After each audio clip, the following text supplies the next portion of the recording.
मला एक सांग बरं, रोज मीच का जेवण करायचं? माझे पण हात दुखतात. हं, तू रोज करतेस तरी काय? नुसती नाटकं तुझी. या भांडणात मला ओढू नका. आत्तर मानिक वाटतर माते या.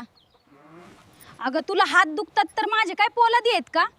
कालपासून 3दा स्वयंपाक केला मी. बरं मग आज तू कर. मी नाही हलणार स्वयंपाक घरात, पाऊस सुद्धा. वाह, भारीच. नवऱ्याला सांगते आज तुझी बायको गेली कामातून म्हणून.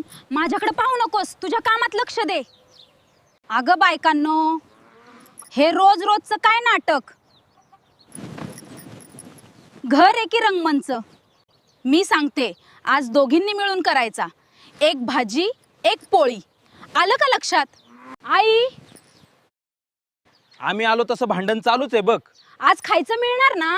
की आम्ही बाजारात जाऊ भाजी आणायला?